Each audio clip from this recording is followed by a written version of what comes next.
اے میری ہمشیرہ میں تجھے اللہ کی قسم دے کے کہتا ہوں جب حسین کی شہادت ہو جائے لا تشکی علیہ جیبل میری شہادت پر اپنے گریبانوں کو نہ پھاڑنا لا تخمشی علیہ وجہن اپنے چہرے پر ماتم نہ کرنا لا تنادی بالویل والصبور حسین کی شہادت پر باویلا چیخو پکار نہ کرنا بلکہ جب میری شہادت ہو جائے تو جن جن کو حضور منوائیں گے ہم مانتے چلے چلے صحابہ کو حضور نے منوایا ہم مانیں گے اہل بیت کو اللہ کے رسول نے منوایا ہم مانیں گے جن جن کو منوایا یہ نہیں کہ اپنی خواہشات کے پیچھے چلیں گے ہم صحابہ کو بھی رسول اللہ کی وجہ سے مانتے ہیں حضور کی آل کو بھی مصطفیٰ کی وجہ سے مانتے ہیں اور ہمارے ادب احترام میں اللہ کے فضل و کرم سے کوئی کمی نہیں آتی ہم حضور کی نسبت سے جب ادب کرتے ہیں ہم تو ان روڑوں پتھروں کینکریوں اس خاک اس لکڑی اس کپڑوں کا ادب و احترام کرنے والے ہیں جس سے مصطفیٰ کریم کی ذات اقدس سے نسبت ہو ایسے ہی نا جی اس لیے سنی ہے اور سنی رہنا ہے اللہ کے فضل و کرم سے کیونکہ آج کل فصلی بٹیرے بڑے بڑے ایسے قسم کے لوگ جو ٹائٹل اہل سنت کا استعمال کرتے ہیں جو لیبل اہل سنت کا استعمال کرتے ہیں سنی ہونے کے لیے صرف ٹائٹل کافی نہیں ہے سنی ہونے کے لیے عقیدہ سننے والا ہونا ضروری ہے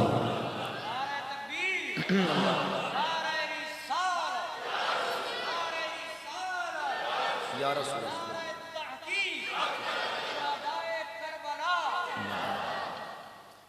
تو ہم سب کو جنہیں حضور کی نسبت مل گئی اور یہ صحابہ کا عقیدہ یہ تابعین کا عقیدہ یہ اہل بیت کا عقیدہ صحابہ کپڑوں کا بھی ادب و احترام کرتے تھے جنہیں مصطفیٰ کے جسم اقدس سے نسبت حاصل ہو صحیح مسلم کے اندر حدیث ہے حضرت اسماء بنت ابی بکر صدیق رضی اللہ تعالیٰ عنہ فرماتی کہ ہمارے پاس نبی پاک علیہ السلام کا مبارک جبہ تھا ہم اس جبہ کو جو حضور نے زیب تن فرمایا پانی میں بگوتی تھی تو جو ہے جبہ پانی میں بگوتی تھی اب دیکھیں ذرا تھوڑا تصور کریں بات کو سمجھنے کی کوشش کریں جبہ کپڑے کا بنا وہ کپڑے کا جبہ اللہ کے نبی کے جسم اقدس سے لگا حضور کے جسم کی برکت اس جبہ میں گئی جبے کی برکت پانی میں گئی فرماتی ہم جبہ کو دھوتی تھی جو پانی بچتا تھا مدینہ کے بیماروں کو پلاتی تھی اللہ شفا عطا فرما دیتا ہے کپڑوں کا ادب کپڑوں کا احترام کرتے تھے کتاب شفا میں قاضی عیاض نے نقل کیا امام ابن حبان نے کتاب الثقات میں دوسری جلد میں روایت کو ذکر کیا عبداللہ ابن عمر صحابی رسول جب مسجد نبوی میں جاتے تھے حضور کے منبر شریف کے قریب جاتے منبر کی جس لکڑی پر رسول اللہ بیٹھا کرتے تھے عبداللہ ابن عمر کو ایسے ہاتھ دیتے تھے اور ہاتھ پھیر کے اپنے منہ پہ مال لیا کرتے تھے کیونکہ اس لکڑی کو رسول اللہ کی ذات اقدس سے نسبت ہے اس کپڑے کو حضور کے جسم سے نسبت ہے ایمان سے اپنے دل پہ ہاتھ رکھے اور ذرا تصور کریں جو صحابہ رسول اللہ کے جسم سے لگنے والے کپڑوں لکڑیوں کا ادب احترام کرتے ہو وہ رسول کی آل کا کتنا ادب احترام کرتے ہو جتنی حدیثیں جتنی روایتیں جتنے آثار اور جتنی عظمت و فضیلت اہل بیت کی روایتیں ہم تک پہنچی ہیں وہ حضور کے صحابہ نے پہنچائی پھر جو رسول اللہ کے سینے پر کھیلا کرتے تھے حضور کی پشت اقدس پر سواری کیا کرتے تھے اور جنہیں رسول اللہ سے اتنی نسبت اور اتنا قرب ہے جن کے کان میں اذان میرے نبی نے پڑھی جن کا نام میرے کریم آقا علیہ السلام نے رکھا جن کو حضور نے اپنی پشت اقدس پہ کھلایا ان اہل بیت کے افراد کے ساتھ حضور کے صحابہ کتنا ادب و احترام کرتے یہی وجہ کہ صحیح بخاری کے اندر 3750 نمبر حدیث اور مسند احمد ابن حنبل میں حدیث نمبر 41 پہلی جلد بالکل آغاز کے اندر حدیث ہے عقبہ بن حارث بیان کرتے ہیں کہ نبی پاک علیہ السلام کے وصال اقدس کو ابھی چند راتیں گزری تھی توجہ سے پوری حدیث کو ذرا پورا سنیریو سمجھیے کہ چند راتیں حضور کے وصال اقدس کو گزری تھی کہ عقبہ بن حارث کہتے ہیں میں ابو بکر صدیق کے ساتھ عصر کی نماز پڑھ کے مسجد سے نکلا ایک پہلو میں مولا علی بھی موجود تھے. ابو بکر صدیق مسجد کے دروازے سے باہر آئے, سامنے دیکھا بچوں میں حضرت امام حسن کھیل رہے ہیں. ابو بکر صدیق آگے بڑھے اور آگے بڑھ کے ابو بکر صدیق نے امام حسن کو اٹھایا اور اٹھا کے اپنے کندھوں پہ بٹھا لیا اور بٹھا کے فرمانے لگے بے ابی شبیہ بالنبی لیس شبیہ بعلی, میرا باپ حسن پر قربان ہو جائے, حسن کی صورت علی سے نہیں, حسن کی صورت میرے کریم مصطفیٰ سے ابھی شبیہ بالنبی لیس شبیہ بعلی, میرا باپ حسن پر قربان ہو جائے, حسن کا حلیہ اور صورت علی سے نہیں, حسن کی تصویر تو میرے مصطفیٰ سے. یہ محبت وَعَلِيٌّ يَتَبَسَّمُ وَعَلِيٌّ يَضْحَكُ, مولا علی ساتھ کھڑے خوش ہو رہے تھے, مولا علی مسکرا. اور واقعی ایسا تھا, حضرت انس بن مالک صحابی فرماتے ہیں کہ امام حسن مجتبیٰ سر سے لے کر سینے تک اور امام حسین سینے سے لے کر پاؤں تک دونوں نبی پاک علیہ السلام کی مبارک شباہت اور حضور کا مبارک حلیہ رکھتے تھے.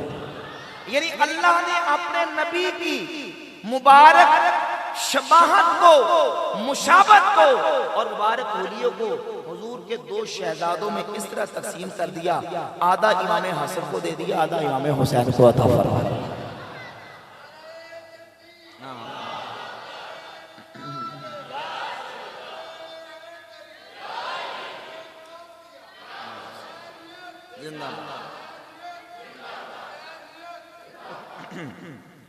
دو حصوں میں تقسیم کر دیا, آدھا امام حسن کو دے دیا, آدھا امام حسین کو دے دیا. اعلیٰ حضرت عظیم البرکت مجدد دین و ملت اشاہ امام احمد رضا خان محدث بریلی رحمت اللہ علیہ نے اس حدیث کو نظم کیا. امام فرماتے ہیں معدوم نہ تھا سایہ شاہ ثقلین,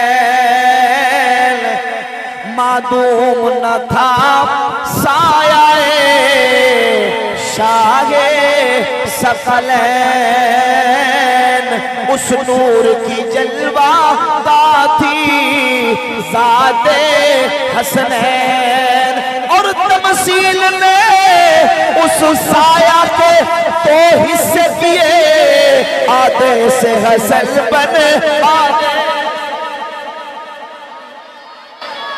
اللہ نے محبوب کا مبارک حلیہ اس طرح تقسیم کیا ہے کہ آدھا امام حسن کو دے دیا, آدھا امام حسن پاک کو عطا فرمایا, امام حسن حسین کو عطا فرمایا. اور دوسرے گرامی قدر رسول اللہ صلی اللہ علیہ وآلہ وسلم کی اہل بیت کا تہار کا صحابہ تو اس طرح ادب کرتے تھے, احترام کرتے تھے. سیر و اعلام النبلاء کے اندر علامہ ذہبی نے ذکر کیا, حضرت ابو ہریرہ رضی اللہ تعالیٰ صحابی رسول محدث امت, حضرت ابو ہریرہ رضی اللہ تعالیٰ ایک مقام پہ گئے, امام حسن مجتبیٰ بھی گئے, کسی کا جنازہ تھا. جب امام حسن مجتبیٰ جنازہ میں پہنچے تو حسن مجتبیٰ کے پاؤں کو مٹی لگی ہوئی تھی. حضرت ابو ہریرہ آگے بڑھے, اپنا امامہ کھولا اور امامہ کھول کے اس امامے سے حضرت امام حسن کے پاؤں سے مٹی صاف کرنی شروع کی. یہ قصے, یہ فرضی داستانیں, یہ افسانے جو گڑے گئے ہیں کہ نعوذ باللہ نفرتیں تھیں, عداوتیں تھیں, وہ ان کا حق ادا نہیں کرتے تھے, بالکل جھوٹ اور افسانہ ہے. نبی کی آل کا جس طرح ادب و احترام صحابہ نے کیا ہے کوئی کر کے دکھائی نہیں سکتا, کوئی کر کے. جو محبت و عشق کے مظاہر اور پہلو صحابہ نے اختیار کیے ہیں, قیامت کی صبح تک اس کی کوئی مثال پیش ہے. جتنی حدیثیں ہم پڑھتے ہیں اہل بیت کی شان میں, امام حسن جنتی نوجوانوں کے سردار ہیں, حسین پاک جنتی نوجوانوں کے سردار ہیں. یہ حدیث ہم تک پہنچی ہے تو صحابہ نے پہنچائی ہے. محبت سے کہتے ہیں سبحان اللہ. جامع ترمذی کتاب المناقب کے اندر یہ حدیث موجود ہے. حضرت حذیفہ ابن یمان صاحب سر رسول اللہ صلی اللہ علیہ وآلہ وسلم, میرے کریم آقا علیہ السلام کے رازدار صحابی حذیفہ ابن یمان رضی اللہ تعالیٰ عنہ فرماتے ہیں کہ میں ایک دن اپنی والدہ سے اجازت لے کے رسول خدا صلی اللہ علیہ وسلم کی بارگاہ اقدس میں حاضر ہوا اور یہ ارادہ لے کے گیا کہ آج مغرب کی نماز حضور کے پیچھے پڑھوں گا اور جا کے عرض کروں گا حضور میرے لیے اور میری امی کے لیے بخشش کی دعا فرمائیں. آپ نے تصور کر کے آگے چلنا، میں اپنے ذوق سے بیان کروں گا حدیثیں. آپ ظاہر فضائل اہل بیت میں اتنی حدیثیں علماء بیان کرتے رہتے ہیں، انداز اپنا اپنا ہوتا ہے. آپ نے محبت سے سننا ہے، میں نے محبت سے سنانا ہے. حضرت حذیفہ بن یمان کہتے ہیں میں نے مغرب کی نماز حضور کے پیچھے جا کے پڑھی. دل میں تمنا تھی کہ حضور کی بارگاہ میں عرض کروں گا حضور میرے لیے اور میری امی کی بخشش کی دعا فرمائیں. یہ ارادہ لے کے گیا. حضور نے مغرب کی نماز پڑھائی، نوافل میں مصروف ہو گئے. عشاء کی نماز کا وقت آ گیا. امام الانبیاء علیہ السلام عشاء کی نماز پڑھانے کے بعد اپنے کاشانہ اقدس اپنے در دولت کی طرف روانہ ہوئے. میں دبے قدموں امام الانبیاء علیہ السلام کے پیچھے پیچھے جا رہا ہوں. ابھی بتایا نہیں کس مقصد کے لیے آیا ہوں، کیا لینے کے لیے آیا ہوں، کیا مانگنے کے لیے آیا ہوں. حضور نے محسوس فرمایا اور میرے آقا نے فرمایا من ھذا حذیفہ، یہ پیچھے کون حذیفہ آ رہا ہے. ما حاجتک غفر اللہ لک ولامک، اے آنے والے تیری والدہ کی بخشش فرما دے، کیا لینے کے لیے آیا. سب لوگ سمجھتے مل کے سبحان اللہ کہہ دو سارے. ما حاجتک غفر اللہ لک ولامک، اللہ تیری اور تیری والدہ کی بخشش فرمائے. کیا لینے کے لیے آئے؟ جو لینے کے لیے آئے تھے حضور نے بن مانگے عطا فرما دیا. امام فرماتے ہیں لب واہ آنکھیں بند ہے، پھیلی ہیں چولیاں. لب واہ آنکھیں بند ہے، پھیلی ہیں چولیاں. کتنے مزے کی بھی فکرے پاک در کی ہے. آقا مانگیں گے مانگے جائیں گے، منہ مانگی پائیں گے. سرکار نے ڈالا ہے نہ حاجت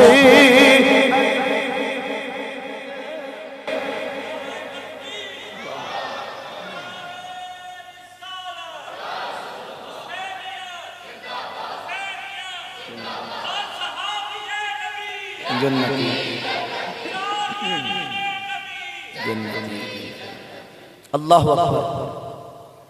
جو مانگنے کے لیے آتے حضور نے بن مانگے عطا فرمایا، کیونکہ نبی پاک علیہ السلام اپنے غلاموں کی دلوں کی حالت کو بھی جانتا ہے. ما حاجتک غفر اللہ لک ولامک، اے آنے والے کیا حاجت ہے، کیا کام ہے، اللہ تیری اور تیری والدہ کی بخشش فرما دے. جو مانگنا تھا حضور نے بن مانگے عطا فرما دیا.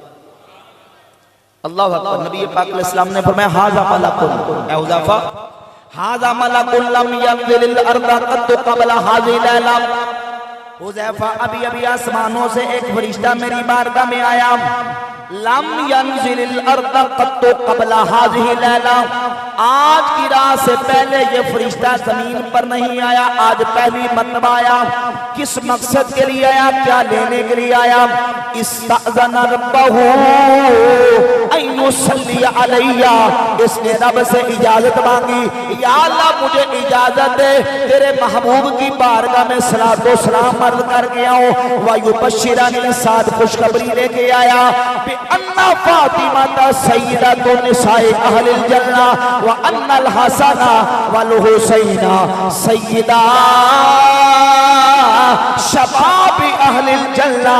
اللہ نے میری بیٹی فاطمہ کو جنتی عورتوں کی سردار بنا دیا اور میرے حسن و حسین کو جنتی نوجوانوں کا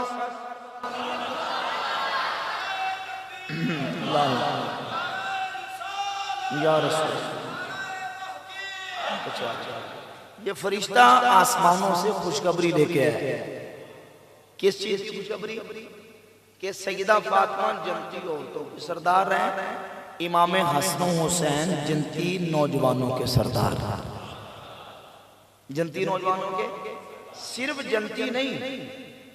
جنتی نہیں بلکہ جنتی جوانوں کے سردار.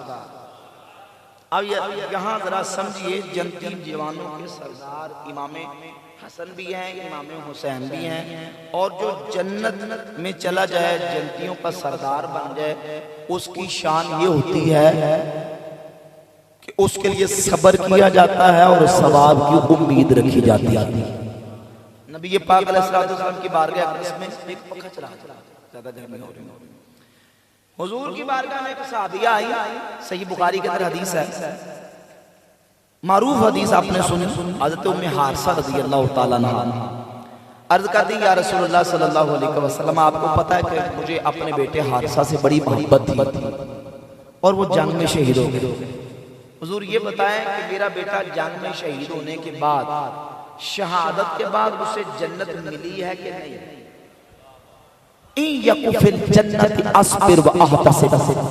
اگر میرا بیٹا شہید ہونے کے بعد جنت میں چلا گیا تو پھر میں صبر کروں گی, ثواب کی امید رکھوں گی, اور اگر جنت میں نہیں گیا ترا ما اسنا, پھر دیکھیے میں کیا کرتی ہوں, یعنی میں بابیلا کروں گی, چیخو پکار کروں گی, آہو بکا کروں گی, بین کروں گی, کیونکہ جنت جو نہیں ملی. نبی پاک علیہ السلام نے اپنی اس صحابیہ سے فرمایا ابا حبیبتی او جنت واحدہ, اے ام حارثہ تو چلی ہو گئی ہے, اللہ کی کوئی ایک جنت ہے, وَإِنَّهُ فرمایا انہا جنان کثیرہ, رب کی تو کثیر جنتیں ہیں, وَإِنَّهُ فِي جنت الفردوس, یعنی مبارک ہو تیرا بیٹا حارثہ جنت الفردوس میں پہنچا. اب نتیجہ کیا نکلا؟ نتیجہ یہ نکلا کہ ام حارثہ نے بتا دیا جو جنت میں چلا جائے اسے ماتم نہیں ہوتا, اسے آہو بکا نہیں کی جاتی, اس کے لیے بین اور چیخو پکار نہیں ہوتا, بلکہ اس کے لیے صبر کا مظاہرہ کیا جاتا ہے, ثواب کی امید رکھی جاتی ہے. جو صرف جنت میں چلا جائے اس کے لیے صبر اور ثواب کی امید ہے, تو جو حسین پاک جنتیوں کے سردار بن جائے, جنتی نوجوانوں کی سرداری کا جنہیں مقام مل جائے, اس پر بھی صبر ہوتا ہے, ثواب کی امید ہوتی ہے. یہی وجہ ہے کہ امام عالی مقام سید الشہداء کی تعلیمات اٹھا کر دیکھ لیں, اہل بیت کی تعلیمات اٹھا کر دیکھ لیں, انہوں نے کبھی شریعت کی حد سے تجاوز کرنے کی اجازت نہیں دی, بلکہ ہمیشہ قرآن اور اسوہ رسول کے مطابق عمل کرنے کا حکم ارشاد فرمایا.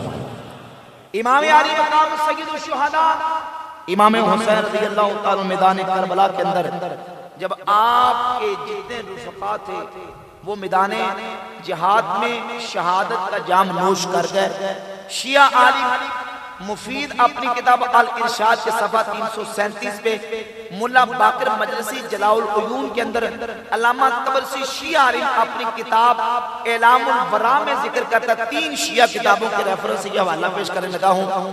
امام علی مقام سید الشہداء جب آپ کی اپنی شہادت کی باری آگئی تو امام حسین نے اپنی ہمشیرہ سیدہ زینب سے فرمایا اے میری ہمشیرہ یا اختہ, اے میری بہن, اتق اللہ وتعزی بعزاء اللہ, اللہ سے ڈر کے رہنا اور میری شہادت پر ایسے تعزیت کرنا جیسے رب نے تعزیت کی اجازت دی ہے. وَعَلَمِي أَنَّ أَهْلَ الْأَرْضِ يَمُوتُونَ وَأَهْلَ السَّمَاءِ لَا يَبْقُونَ, جان لے کہ آسمانوں والے باقی نہیں رہیں گے, زمین والے بھی ختم ہو جائیں گے. ابھی خیر منی وَأُمِّي خَيْرٌ مِّنِّي وَأَخِي خَيْرٌ مِّنِّي, میرے باپ علی مجھ سے بہتر دنیا سے پردہ فرما گئے, میری اماں جان سیدہ فاطمہ مجھ سے بہتر دنیا سے پردہ فرما گئی, میرے بھائی حسن مجتبیٰ مجھ سے افضل دنیا سے پردہ فرما گئے. لی وَلِكُلِّ مُسْلِمٍ بِرَسُولِ اللَّهِ صلی اللہ علیہ وسلم اسوۃ, میرے لیے اور ہر مسلمان کے لیے رسول اللہ کی سیرت پاک کامل نمونہ ہے. اے میری ہمشیرہ میں تجھے اللہ کی قسم دے کے کہتا ہوں, جب حسین کی شہادت ہو جائے لا تشکی علیہ جیبل, میری شہادت پر اپنے گریبانوں کو نہ پاڑنا, لا تخمشی علیہ وجہن, اپنے چہرے پر ماتم نہ کرنا, لا تنادی بالویل والصبور, حسین کی شہادت پر باویلا چیخو پکار نہ کرنا, بلکہ جب میری شہادت ہو جائے. یہ اہل بیت کی تعلیم ہے. یہ کیا اہل بیت ہے؟ امام حسین نے کربلا کے میدان میں اپنی ہمشیرہ کو وصیت کی, اور سیدنا مولا علی رضی اللہ تعالیٰ عنہ نبی پاک علیہ السلام کے وصال اقدس پر حضور کی بارگاہ میں عرض کرتے ہیں نہج البلاغہ کے اندر خطبہ نمبر 232 موجود ہے. عرض کرتے ہیں یا رسول اللہ آپ کا وصال اقدس ہوا لولا انک امرت بالصبر ونہیت عن الجزع لانفضنا علیک ما اشعون. حضور اگر آپ نے مصیبت کے آنے پر صبر کا حکم نہ دیا ہوتا اور جزع فضا سے روکا نہ ہوتا، علی کی آنکھوں کے اندر جتنا آنسوؤں کا ذخیرہ ہے میں حضور کے وصال پر بہا دیتا، لیکن میں بے صبری نہیں کروں گا کیونکہ آپ نے مصیبت کے آنے پر صبر کا حکم عطا فرمایا. یہ ہے اہل بیت کی تعلیمات. محبت یہ نہیں کہ بندہ محبت کے اندر حد تراز کر جائے اور حد سے تجاوز کر جائے. کسی قدیم عربی شاعر نے کہا تھا کہ لو کانا حبک صادقا لأطعتہ ان المحب لمن یحب مطیع. اگر تیری محبت محبوب سے سچی ہوتی تو تو اپنے محبوب کی بات بھی مانتا. گل سمجھ آ رہی ہے بھئی؟ تیری محبت اگر محبوب سے سچی ہوتی تو تو اپنے محبوب کی بات بھی مانتا. ان المحب لمن یحب مطیع، کیونکہ جو جس کا محب ہوتا ہے محب اپنے محبوب کی بات کو کبھی ٹالتا. بلکہ سلطان بہو نے اس کا ترجمہ کیا پنجابی میں کہتے ہیں جدر ویکھے راز ماہیدہ لگے اسے بننے ہو. تھک دے نہیں گئے؟ میں تو تھک گیا، میں تسی نہیں تکنے چاہیے. اے چوتھا گھنٹہ سور بھی جنی کی مدد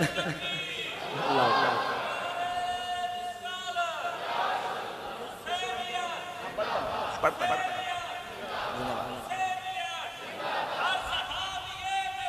جنتی جنتی جنتی جنتی.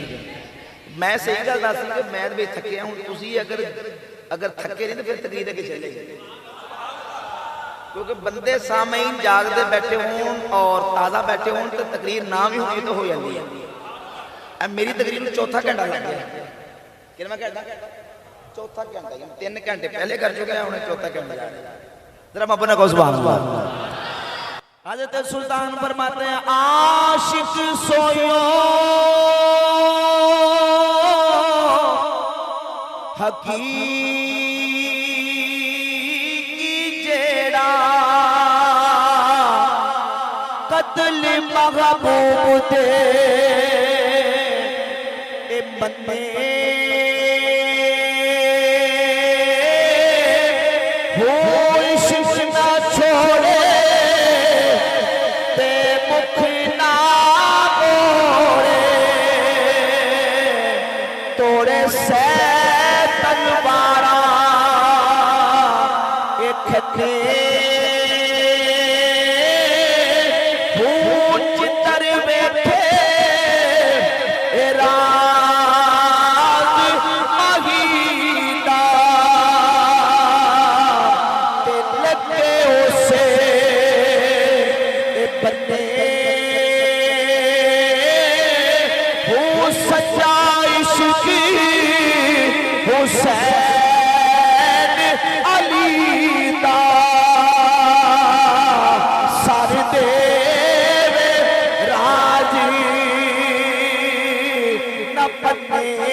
جدر ویکھے راز ماہیدہ لگے اسے بننے ہو.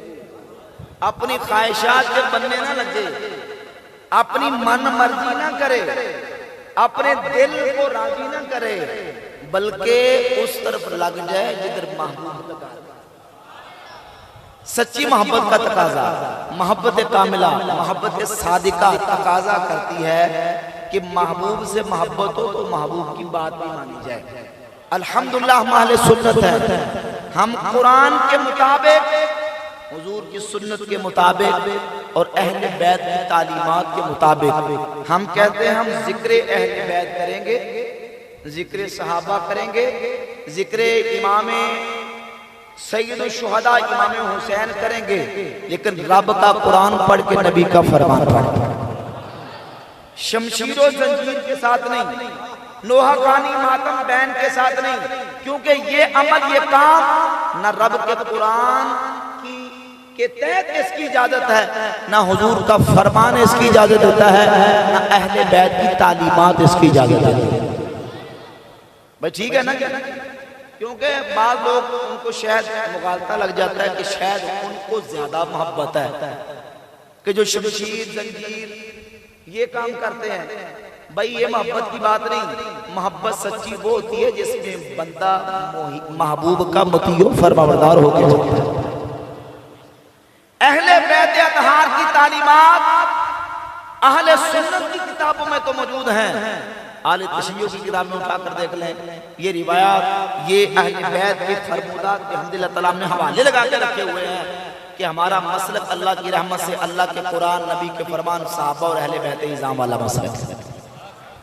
اہل بیت اطہار کہ یہ نفوس قدسیہ امام علی مقام سید الشہداء امام حسین رضی اللہ تعالیٰ عنہ کا ذکر جمیل یقیناً نور عین اور عین نور ہے، اور نبی پاک صلی اللہ علیہ وآلہ وسلم کی بارگاہ اقدس میں جو امام علی مقام اور امام حسن مجتبیٰ کا مقام ہے، نبی پاک علیہ السلام نے جن کو جنتی نوجوانوں کا سردار کرا۔ حضرت جابر رضی اللہ تعالیٰ مسجد میں موجود تھے، مسجد میں صحابہ موجود ہیں، مسجد کا دروازہ کھلا، امام حسین مسجد میں تشریف لائے۔ حضرت جابر نے لوگوں سے کہا، لوگو من سر ان ینظر الی سید شباب اہل الجنہ، تم میں سے جو چاہتا ہے کہ جنتی نوجوانوں کے سردار کو دیکھے، فلینظر الی ھذا، وہ دیکھو حسین تشریف لا چکا ہے، وہ جنتی نوجوانوں کا سردار ہے۔ اور ایک ایک عظمت، ایک ایک شان امام حسن و حسین پاک کی صحابہ نے جو نبی پاک علیہ السلام سے دیکھی اس کو بیان کیا۔ دوسرے گرامی کے طرف پھر نبی پاک علیہ السلام نے جو امام حسین کی فضیلت میں جو ان کی شہادت کے حوالے سے خبریں دی، سیدنا مولا علی حدیث کے راوی اما عائشہ صدیقہ، حضرت ام سلمہ، حضرت ابو امامہ البہلی اور حضرت انس بن مالک کے احادیث و روایات کے راوی ہیں کہ نبی پاک علیہ السلام نے جب امام حسین کی شہادت کا تذکرہ اور ذکر کیا تو لوگوں کے سامنے بیان فرمایا۔ مولا علی حدیث کے راوی اور صحابہ ام المؤمنین سیدہ عائشہ، سیدہ ام سلمہ فرماتی ہیں نبی پاک علیہ السلام نے ایک دن، حضرت مولا علی فرماتے ہیں حضور کی بارگاہ میں موجود تھا، رسول اللہ صلی اللہ علیہ وآلہ وسلم کی چشمان اقدس سے آنسو جاری ہو گئے۔ میں نے عرض کی یا رسول اللہ آپ کو کس نے غمگین کیا، آپ کو کسی نے غصہ دلایا ہے؟ حضور آپ کی آنکھوں سے آنسو نکلے تو نبی پاک علیہ السلام نے فرمایا علی ابھی جناب جبریل میری بارگاہ میں آئے تھے اور آ کے مجھے بتایا کہ آپ کے نواسے حضرت حسین کو نہر فرات کے کنارے قتل کر دیا جائے گا، انہیں شہید کر دیا جائے گا، اگر آپ کہیں تو میں اس مقام کی مٹی آپ کی بارگاہ میں پیش کروں۔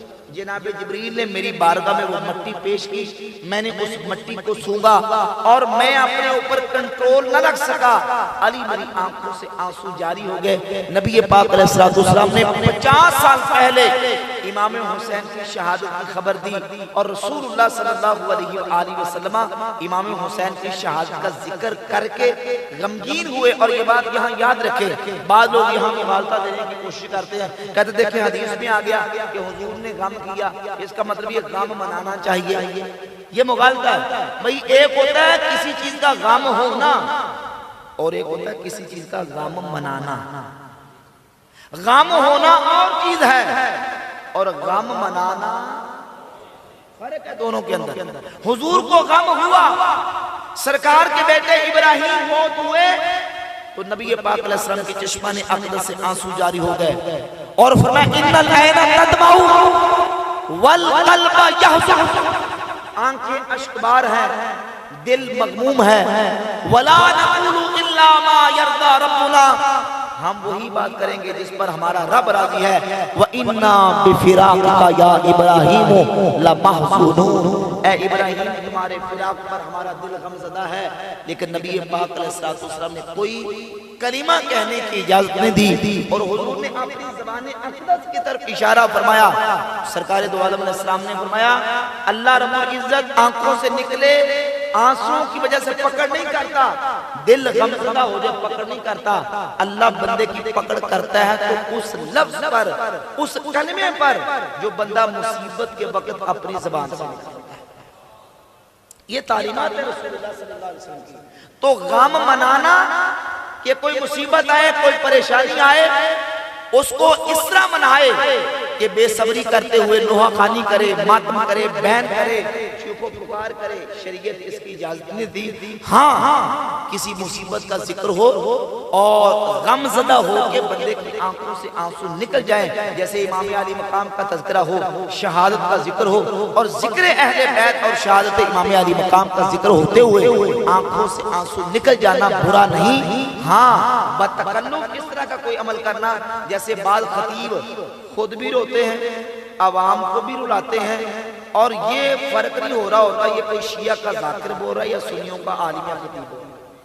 اس طرح کا کوئی عمل کرنا اور اس طرح کی تقریر کرنا یہ قرآن و سنت اور تعلیمات اہل بیت کے مطابق نہیں ہے۔ اللہ رب العزت میں نبی پاک علیہ السلام کی اہل بیت سے سچی محبت اور ان کی بارکتی اور عقیدت میں زندگی اور اسی کی موت نصیب فرمائے۔ ٹھیک ہے، کوئی دوست کوئی سوال کرنا چاہتا ہے تو چونکہ شرعی اجتہاد سے لکھا ہوا، ٹھیک ہے، کوئی دوست کو سوال پوچھنا چاہتا ہے تو آپ کر سکتے ہیں۔ ویسے میری روٹین ہوتی ہے تقریر کی، بیان کے بعد تھوڑا سا ٹائم دیا جاتا ہے، کوئی دوست اب آپ مجمع میں سے کوئی سوال کرنا چاہتے تو وہ کر لیں، تو پہلے ان کو دے دیں، آپ کی باری آتی ہے۔ جی بھائی، جی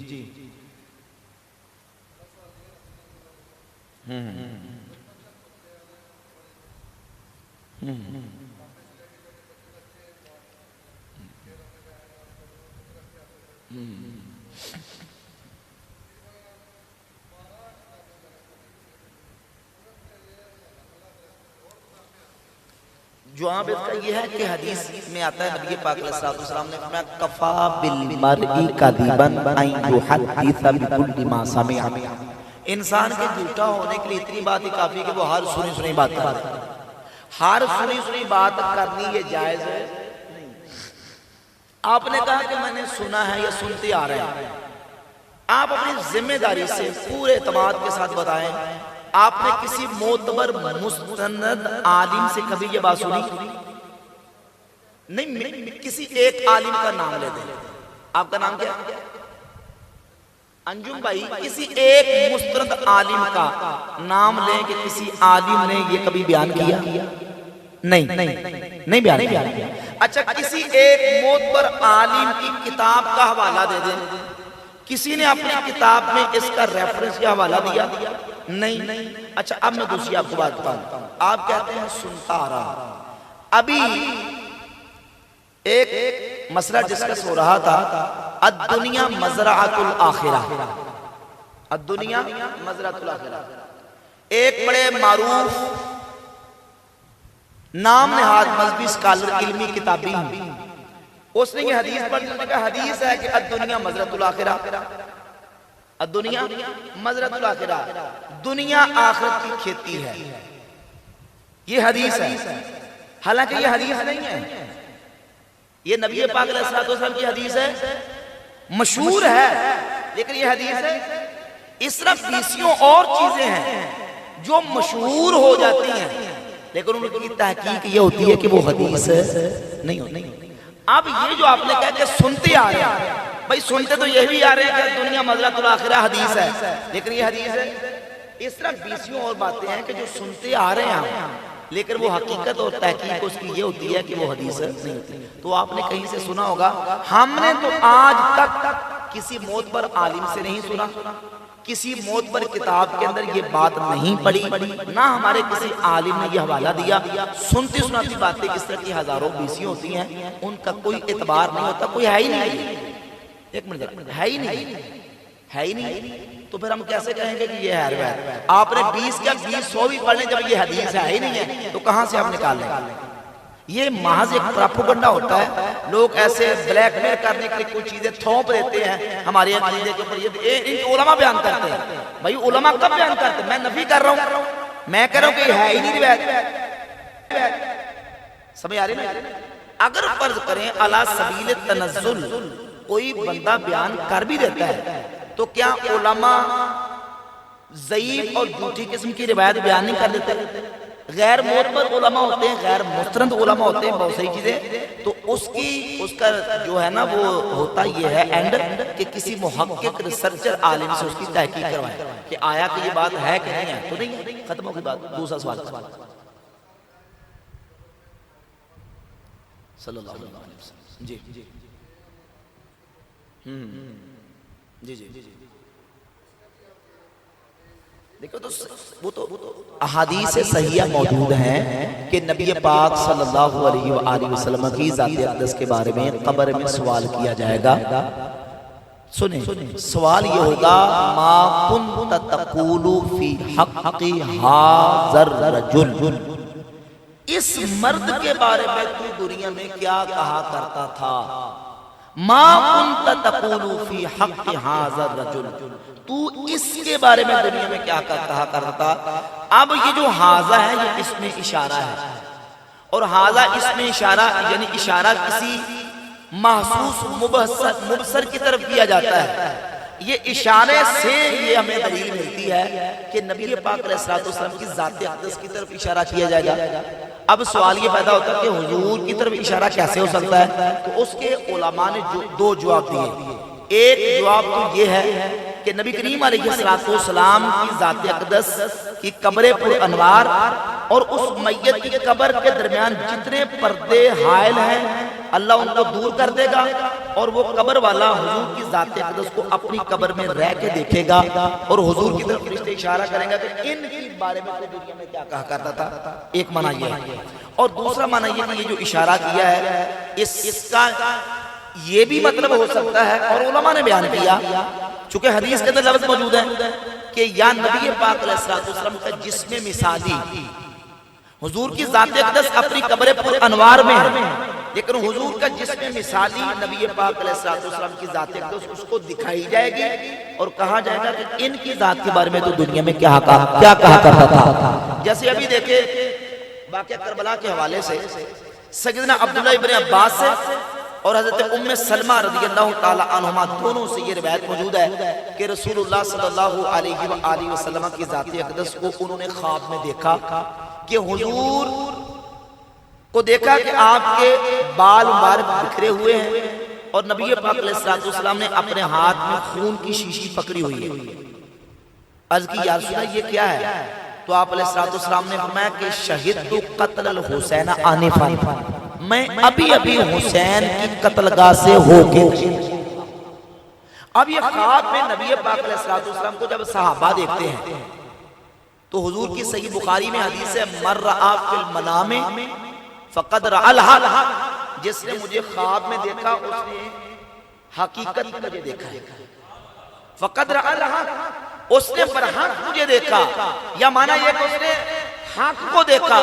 من رآنی فی المنام فسیرانی فی الیقظۃ، جس نے مجھے خواب میں دیکھا وہ جاگتے ہوئے بھی میرا دیدار کرے۔ یہ صحیح حدیث ہے بخاری مسلم کی۔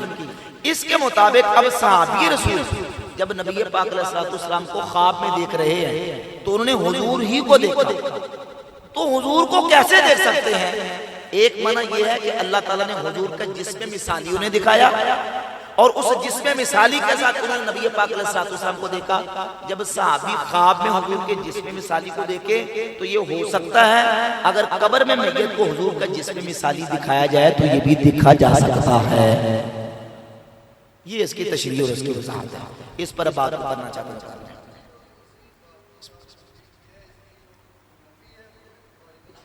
کیا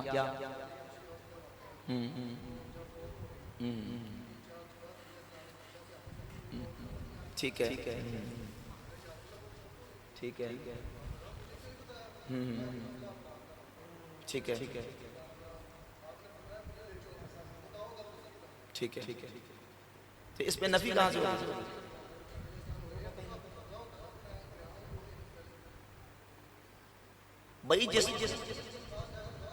بھائی وہ آپ دیکھیں نا بات کو گڑمڑ کر رہے ہیں، آپ گڑمڑ کر رہے ہیں، مکس کر رہے ہیں۔ نبی پاک صلی اللہ علیہ وسلم کی ذات اقدس کے والے سے میں نے عرض کیا، اب دیکھیں نا ابھی تو آپ علیہ السلام ظاہری حیات طیبہ میں ہے نا، حضور ظاہری حیات طیبہ میں ہے، رسول اللہ صلی اللہ علیہ وآلہ وسلم نے جنازہ نہیں پڑھا، حضور جنازہ پڑھنے کے لیے گئے۔ اب حضور کیوں گئے جنازہ پڑھنے کے لیے؟ صحابہ نے پڑھ دیا۔ حضور کیوں گئے؟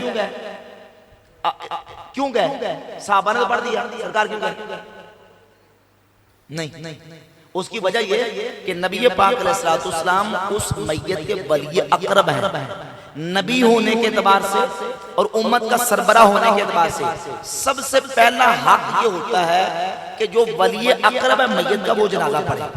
چونکہ نبی پاک علیہ السلام بنفس نفیس ظاہری حیات طیبہ میں موجود ہیں، حضور کی موجودگی میں صحابہ نے حضور کو اطلاع نہیں دی، تو نبی پاک علیہ السلام نے صحابہ سے کہا کہ آپ نے مجھے اطلاع کیوں نہیں دی؟ لہذا میں جنازہ پڑھوں گا، یہ امت کو بتانے کے لیے کہ اگر ولی اقرب جنازہ نہ پڑھے تو وہ دوبارہ جنازہ جا کے پڑھ سکتا ہے۔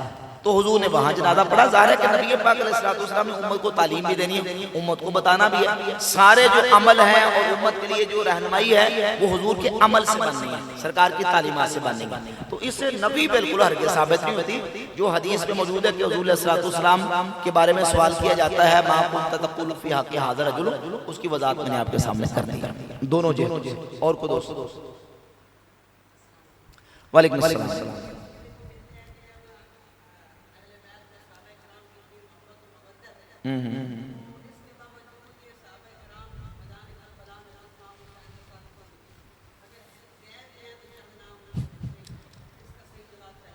اس کا صحیح جواب یہ ہے کہ پہلی بات یہ کہ امام حسین پاک رضی اللہ تعالیٰ عنہ کیا کوفہ میں جنگ لڑنے کے لیے گئے تھے؟ بتائیں۔ نہیں۔ کوئی مارکہ سر کرنے گئے تھے، کوئی جنگ لڑنے گئے تھے؟ نہیں۔ امام حسین پاک رضی اللہ تعالیٰ عنہ تو مدینہ سے مکہ اور مکہ سے پھر کوفہ جب گئے ہیں تو وہاں کوفہ کے اندر جو شیعان علی، جو محبان علی اپنے آپ کو کہتے تھے، انہوں نے بلایا تھا کہ آپ ہمارے پاس آ جائیں اور ہم آپ کو پروٹیکشن دیں گے اور ساری چیزیں ہم یہاں آپ کے لیے کریں گے، آپ یہاں تشریف لے آئیں۔ صحابہ تو مکہ کے اندر موجود تھے، انہوں نے روکا حضرت امام حسین کو۔ حضرت عبداللہ ابن زبیر نے روکا، عبداللہ ابن عباس نے روکا، عبداللہ بن عمر نے روکا، جو اکابر صحابہ وہاں موجود تھے کہ آپ کوفہ نہ جائیں، آپ کے والد گرامی قدر کو بھی اہل کوفہ نے شہید کیا، آپ کے بھائی کو نقصان پہنچایا، آپ کوفہ نہ جائیں۔ امام حسین نے فرمایا کہ میں ان کے ساتھ اب بات کر چکا ہوں اور میں نے کوفہ جانا ہے۔ امام حسین جنگ لڑنے کے لیے گئے ہی نہیں۔ جب جنگ لڑنے کے لیے گئے ہی نہیں ہیں تو صحابہ کرام کیوں وہاں جاتے؟ وہ تو انہوں نے بلایا، مہمان کے طور پر آپ تشریف لے گئے۔ اچھا جب بندہ کسی جگہ پہ مہمان جاتا ہے تو سارے لوگوں کو ساتھ لے کے جاتا ہے؟ بس فیملی کو لے کے گئے تو فیملی ساتھ لے گئی، ٹھیک ہو گئے؟ جی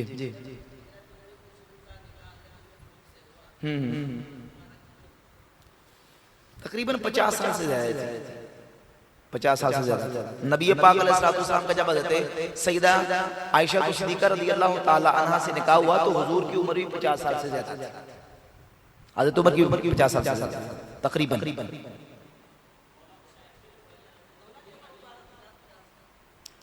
مطلب 50 سے زیادہ، اب ایگزیکٹ میں اب اس کا مجھے یاد نہیں ہے، تقریباً 51-52۔ اچھا جو ام کلثوم رضی اللہ تعالیٰ عنہ کی عمر جو ہے وہ تھوڑی عمر کی، چھوٹی عمر کی تھی، اب مجھے ایگزیکٹ نہیں، تقریباً 15 سال کے راؤنڈ بوٹ، 15 سال کے راؤنڈ بوٹ ہوگی۔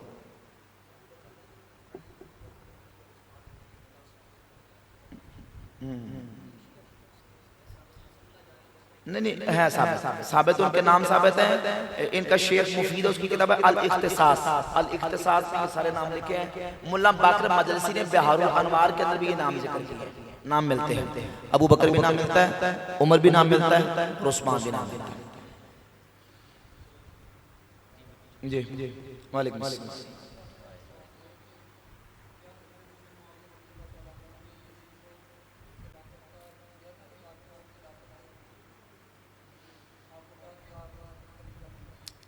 حضرت امیر معاویہ رضی اللہ تعالیٰ عنہ نے یزید کے حوالے سے ولی عہد کا کہا تھا اور اپنے بعد ولی عہد اس کو بنایا تھا۔ جی ہاں، اگلی بات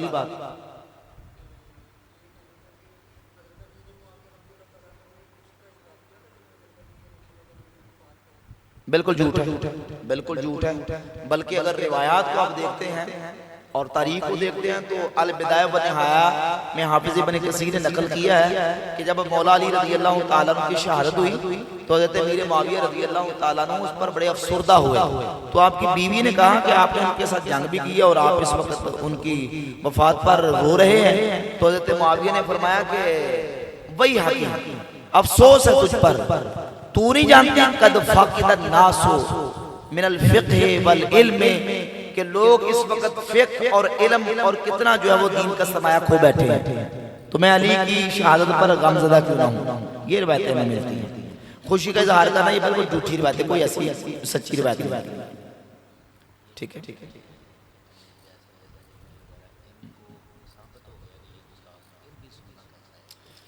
دیکھیں کوئی بد مذہب بد عقیدہ جیسے جس طرح علامہ صاحب ذکر کر رہے کہ فتنہ جیلوی وغیرہ یا اس طرح کے جتنے جو صحابہ کے بھی گستاخ اور نبی پاک علیہ السلام کی شان اقدس میں اس نے کتنی جو نا وہ گستاخانہ کلمات کہے ہیں. رسول اللہ کی مرغوب اور محبوب نماز جو ہے سنت نماز نفل نماز اس کے بارے میں اس نے دریدہ دہنی کرتے ہوئے کہا کہ یہ فالتو نماز نوز باللہ. رسول اللہ جس کی فضیلت بیان کریں جس کو حضور علیہ السلام چاہ کے اس کو ادا فرمائے اس کو فالتو نماز کہتا ہے. نبی پاک علیہ السلام اور تمام انبیاء کے بارے میں یہ کہا کہ نوز باللہ نبی دے شاید کوئی نہیں, نبی دا اپنا پشابی لوگ ساتھ اس طرح کی جو وہ گستاخیاں اور اس طرح کی درہانی کہتا ہے. اس طرح کے جتنے گستاخ ہیں بد مذہب بد عقیدہ ہیں, کسی سنی سید عقیدہ کو ایسے بندے کی گفتگو اور ایسے لوگوں کی صحبت میں بیٹھنا اور ایسے لوگوں کو سننا جائز ہے نہیں.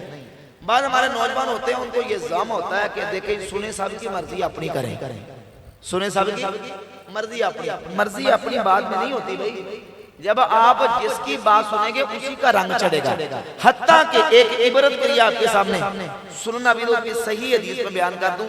نبی پاک صلی اللہ علیہ وآلہ وسلم نے فرمایا من سمع بالدجال فلینأ عنہ, تم میں سے جو شخص سنے کہ دجال ظاہر ہو چکا ہے وہ اس سے دور بھاگے. اسے کیا کرے, چسکا لینے کے لیے نہ چلا جائے, دور بھاگے. اس ذات کی قسم جس کے دستے قدرت میں میری جان ہے, ایک شخص وہ ہوگا ہوا یحسب انہ مؤمن, وہ یہ گمان کرے گا میں تو مومن ہوں, یعنی مجھے کیا ہونے لگا ہے, اور پھر وہ دجال کا پیروکار ہوگا. یعنی دجال کی بات سنے گا اور دجال کے اٹھائے شبہات کی وجہ سے اس کا پیروکار بن جائے گا. تو جب دجال جس کے کافروں میں کوئی شک و شبہ نہیں اس کی بات سننے کی اجازت نہیں ہے. تو اس طرح کے جو لوگ ہیں جو قرآن و حدیث کا نام بھی لیتے ہیں اور گمراہانہ اور کفری عقائد لوگوں کے اندر پہنچاتے ہیں, ان کی بات بھی سننے کی اجازت نہیں ہے. بالکل یہ بات آپ میرے بندے اپنے ہیں, بعد میں کرنا.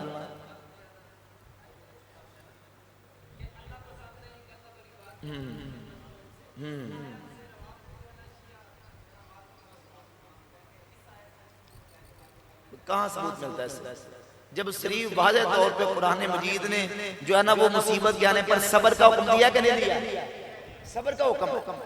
اور مومن کی یہ شان ہے, کامیاب ہونے والوں کی شان ہے وَتَوَاصَوْا بِالْحَقِّ وَتَوَاصَوْا بِالصَّبْرِ. وہ کیا کہتے ہیں, صبر کا حکم دیتے ہیں. جب مصیبت کے آنے پر واضح قرآن کی نصوص ہے کہ صبر کرنا ہے. اب کو بندہ قرآن سے یہ نکال کے دکھائے کہ نہیں جس پر ظلم ہو بے صبری کر سکتا ہے, تو بھئی مصیبت جب آئے گی ظلم ہوگا تو صبر کرنا ہے نا. بے صبری کرنے کی اجازت ہے. اپنی زبان سے کوئی شکوہ شکایت یا اپنی زبان سے کوئی لوہا کھانی عجیب کو بغار, واضح صریح نصوص نبی پاک علیہ السلام کی احادیث اور ارشادات موجود ہیں. صحیح مسلم کی 2160 نمبر حدیث ہے. حضور فرماتے ہیں 4 کام میری امت کے اندر امر جاہلیت کے وہ جاری رہیں گے. ان میں سے ایک یہ النیاحات, نوحہ خانی. نوحہ خانی کرنا, چیز کو بکار کرنا, یہ امر جاہلیت ہے. یہ بھی امت کے اندر جاہلیت کے امر جاری رہیں گے جو کہ ہمارے اسلام کے اندر جائز نہیں. غلط. اور کوئی دوست؟ ہاں جی.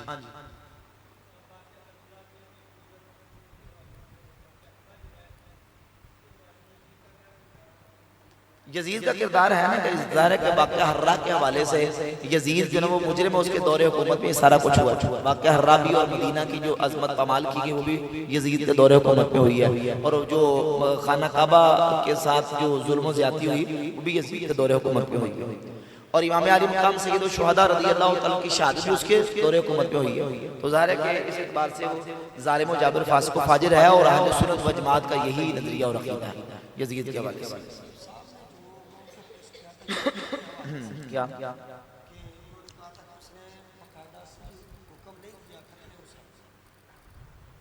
ٹھیک ہے دیکھیں جہاں تک جو تحقیقی سطح کی باتیں ہوتی ہے تو ٹھیک ہے، ہمیں کوئی ایسی چیز صراحت تو نہیں ملتی کہ اس نے کہا ہو کہ امام حسین کو جا کے شہید کر دو، قتل کر دو، لیکن چونکہ سارا کچھ دور حکومت میں ہوا، اس کے دور حکومت کے اندر ہوا، اور باقی جو واقعہ ہررا اور مدینہ شریف کے اوپر جو چڑھائی اس کے دور حکومت میں ہوئی، تو اس اعتبار سے علماء نے اس کو اس اعتبار سے مجرم کو قرار دی.